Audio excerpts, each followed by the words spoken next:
I am concerned that we've chosen somebody that doesn't have a developer experience.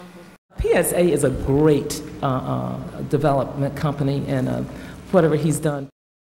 I'm concerned that we chose somebody that didn't even spend the money to do a site plan. We move forward on this project. We have plenty of time to tweak what it's going to do, how it's going to look, the materials to be used. I think PSA deserves this opportunity. I'm concerned that we've chosen somebody who made a proposal to us based on home sale prices that I don't think are going to be supported. I will be working very closely with PSA. I will be working very closely with Leila and you, Frank, and Tanya, and all of our staff.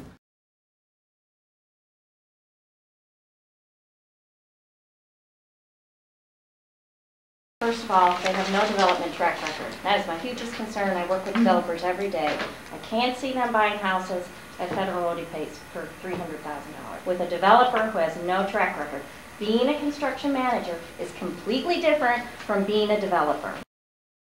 I know Patrick. I know him personally. I know his wife. I know his mama. I know all of them. I know all of them. I know all of them. And with only 2 bidders, I don't have MB participation. I'm very concerned about a group that does not have a development track record coming in, and we're the guinea pig.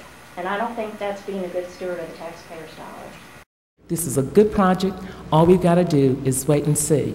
If you eliminate all the market rate homes, then what do you have? $162,000 homes. I would like to hear everybody that came here today to speak for this thing indicate to me that they could possibly qualify, or they think the neighbors that were the renters and the people that lived there previous to now could possibly qualify for a $162,000 home. You have been bamboozled. Am I seeing this correct? 162 for 1,200 square foot? Am I seeing what I see? Yes. I've got to ask a question. Who in my constituents is this going to be important for? You have to do a lot of layering. A whole lot of layering. Yeah. It's a good point. Yeah. We're not challenging. That's an excellent point. It's why my hair is gray. They also provided us with a list of comparables. Yeah. Well, they're located also on lakes. That's supposed to be a market comparison as well. I think they're supposed to be all market comparison. Yeah, they're all on a lake. Yeah, which you know. Because I noticed a lot of lakes, and I haven't seen a lake unless you all plan on putting a lake in there. We're not even close to the water. No. So, retention ponds don't qualify. It's down the street. Just in comparison of numbers, just for relative numbers' sake, and sensible numbers. That doesn't make sense to me. I have a church that's 1 block from Oddly Place. I don't know nothing in that neighborhood gonna sell for that kind of money.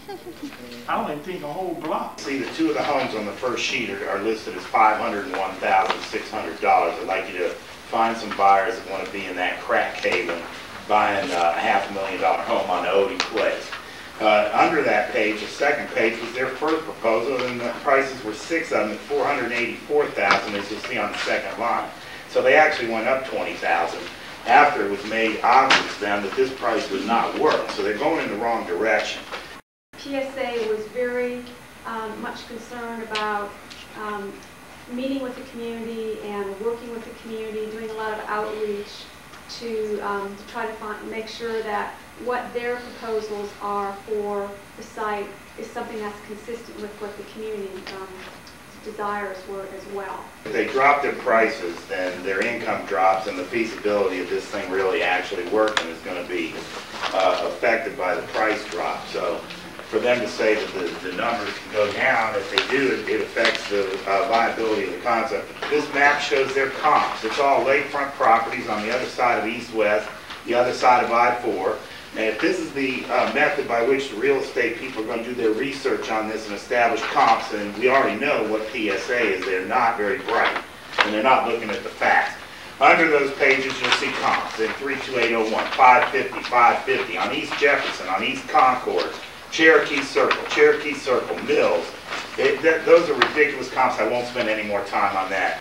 You're never going to get anybody to buy a $200,000 home, a $150,000 home, a $300,000 home, much less a $480,000 or a $500,000 home there. And if these people at 500 grand are making a killing where they can reduce it to what the neighborhood says it should be, then obviously they're making a bunch of money. If they're not, they're going to go broke on this development. There's no way it could work. I will not feel safe living in one of those townhomes if I have children. As a mother, I cannot allow that. As a commissioner, as an elected official, there is no way that I can vote for this. I don't pay not even $20,000 for a townhome in that kind of environment. It's not safe, there is no quality of life, and I don't think it's responsible to spend taxpayers' money when we have that type of situation at this time. If we're just looking at this at market price, I know from experience with representing clients over there that the value of the property, at least shown here, is nothing close to what I've been seeing. So we're starting on PSA. I didn't think either one was overly impressive. I guess is the best way to put it. As far as their financial ability, I was not impressed with either one. I guess the thing with PSA was there wasn't a whole lot of private equity in the deal. It seemed like they were trying to borrow it all from some trust. At some point, they are going to have to come up with evidence that that is true. That the money exists. That they can get the money. I suppose the initial request of the pro forma was to have that give more adequate information about the resources and their allocation. It's still not clear enough, I guess. But bottom line is that you need $7.2 million. We thought that they were doing, if they were using credit, there's no information under the credit line. The income line is very light. We've got a lot of paper, but this just may be paper. They may not have any money. According to them, it's their projected cash flow. When you're basically giving the land to someone, which basically we are, it seems to me that we would have the best and the brightest. By the way, the $800,000 price is $5 1/4 a foot, okay? $5 1/4. They're willing to pay $1.65. You find any land for $5 1/4, I'll buy every bit of it up. I wouldn't sell my land for under 70 to 80 bucks a foot. Now it is commercial, but you have an assemblage here. You have an assemblage directly contiguous to the centerplex. And if that ain't worth $40 to $80 a foot, then I don't know what is. Mayor, Frank. Okay. We have Mayor. one other item that That's right. affects this same subject matter. But I was going to point out, Patrick Aliu is standing there. Patrick, can you wave your hand? He's here in the building. Thanks for being here. Okay.